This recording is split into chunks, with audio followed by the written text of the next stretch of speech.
Hello,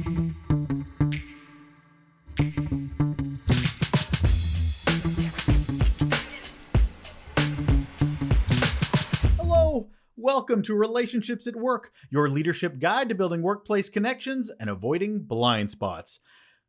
I'm Russell. I'm your host, Russel Lolacher, communications leadership nerd and an expert. A couple of decades of experience in both those areas, and I also hold a bunch of curiosity, just like you, on how we can make the workplace better. If you're a leader trying to understand and improve your impact on work culture and the employee experience, you're in the right place. It's Thursday, so that equals mini episode. These are just valuable bits of information, quick and dirty. Sure, why not? They're quick anyway. They're under 10 minutes. It's all to help you with your mindset in the week ahead, to remind you of things at the right time, or maybe give you new information you hadn't thought of in a certain way, what have you. However it is useful to you. So let's get right into it. Our topic today, 12 years of employee retention doesn't happen by accident. Retention, employee retention. It's talked about a lot in the workplace, and it should be. If it's good, it demonstrates that something is working for the individual, for the team, for those leading it. And if it's bad, it's really a red flag in regards to problems usually bigger than we can imagine or want to admit that are at play that may need to be addressed. Retention is a key metric to understanding the health of our organizations. Now imagine retaining pretty much the same team for 12 years. Think about that for a minute. Same team, 12 years. It's a lot of work. It's a lot of intention. It's one of the greatest accomplishments I've ever had as a leader. I am so proud of that accomplishment.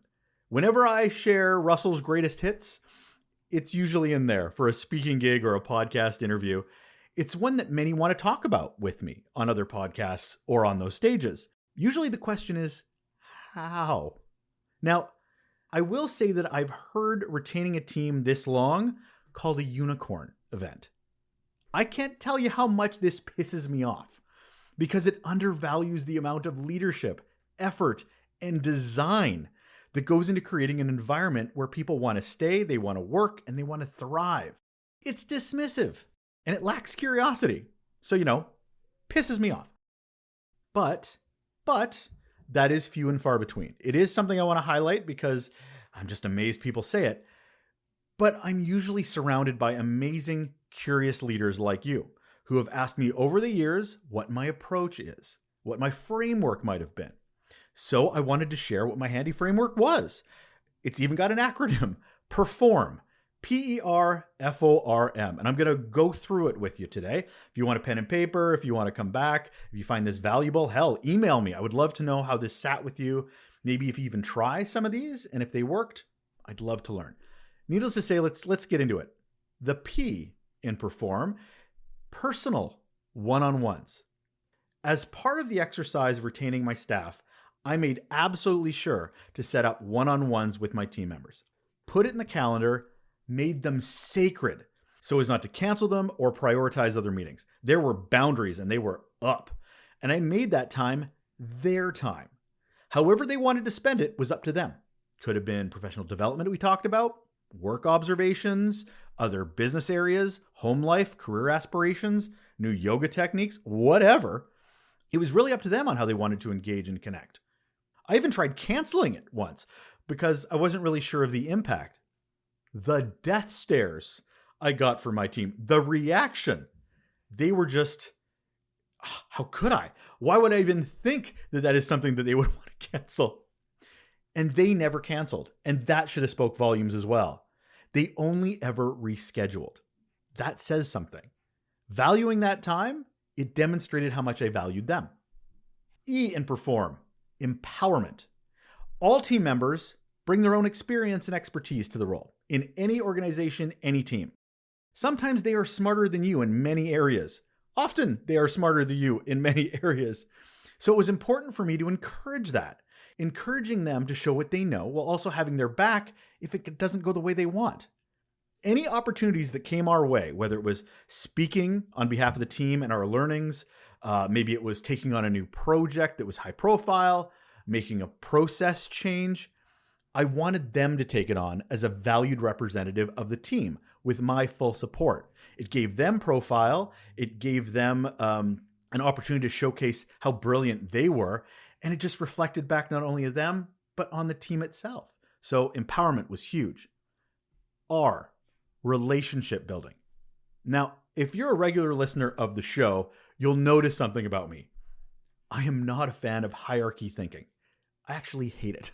And gatekeepers to hierarchies. I never understand it, and it breaks my heart that organizations think that is a thing that should happen. On top of that, I kind of also hate processes and systems that are prioritized over people. It removes humanity. It removes relationship building. So in our case, on our team, each team member was encouraged to build their own relationships across and beyond the organization. See, the thing is, each team member on the team had their own portfolio of responsibilities and accountabilities, and that meant building relationships with business areas that were impacted in those portfolios or were part of those portfolios, regardless of where they sat in the organization. Was it always someone higher up? No. There was a lot of knowledge that wasn't at the higher levels, but they did need the senior leader relationships to ensure everything was okay with what we were doing and how we were representing them. Could I have had those conversations with them? Sure, but I wanted my team to be empowered, as I said before, to build those relationships themselves. Having the team nurture their own relationships, it actually helped them grow their own networks for future career paths. F, feeling valued. It is absolutely vital, and it was certainly vital for me to connect our work to worth. Almost immediately, this is one of the tactics I did, I had them set up kudos folders. What these were these collected any praise placed on them individually or as a team from their customers or within the organization. And it was so important to connect what they did every day to the positive impact it had on people's lives. What they did mattered. And it was essential that they felt it, saw it, and understood it operationally, daily, rather than as some special treat on Employee Appreciation Day or it being assumed that they already knew. We also celebrated our collaborative wins. Every year on Valentine's Day, I sent out an internal email to the entire organization showcasing the work we did between our team and others in the company and the benefits, the results of that work. So not only did it showcase the team, but it also showcased those we worked with and that working together had such a huge benefit to the organization. And it went to the entire organization, this love letter that I sent out on Valentine's Day, so the senior leaders also get a sneak peek at that collaboration, that value, that impact. O in P.E.R.F.O.R.M gets us to ownership. Every piece of work, every bit of knowledge pertaining to that work, every relationship that supported that work, it was all owned by each team member. Its success, its challenges, all of it. It was so key to treating our teams like adults rather than children or cogs in a wheel to deliver a thing, a service, a product. This ownership meant that they owned their own learning, owned the strategic growth of their portfolio, and in measuring its success. It was also there, that ownership was there to guide, support, and connect to the bigger picture because they owned their world and its journey. Because truthfully, it's about hiring them to do the work, grow the work, and trusting them to do the work. R, relatable purpose. If I'm not clear as to what I want to achieve as the leader of a team, work environment, culture, deliverables, goals, etc., if I'm not clear about any of those, I've failed the team as a leader. What's key is to make that purpose, that drive, that thing that we're trying to attain, relatable, inspiring, and part of our day-to-day work.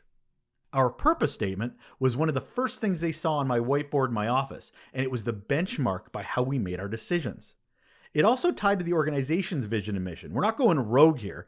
This way they could see that we were part of something greater. We also created a manifesto, a credo, that sat on my wall that laid out how we showed up as a team and delivered our purpose in a tangible way. So here's our purpose. This is what we do. And a credo, a manifesto, this is how we show up to do it. It was a purpose to give us direction and a credo to illustrate the guardrails that were all unique to our team's approach and its philosophies. So it meant something. And speaking of meant, Our last letter of P.E.R.F.O.R.M, meaningful experience. The people on our team made the work more enjoyable by being allowed to be their true, honest selves. So for instance, if they didn't agree with me, they knew it was safe to question my ideas. If they had better ideas, they knew they would be considered and sometimes, more often than not, be adopted. They could also be quirky. They could also have a bad day. They just could be themselves, however they wanted to show up. Even if they had other interests, I try to find ways that we could either help their professional development in that direction or to incorporate it into the work that we were already doing. I had one team member that absolutely loved history. Unbelievably was a nerd for it. So we tried to figure out how we could showcase the history of the organization in a way that engaged with our customers. And I had her spearhead it.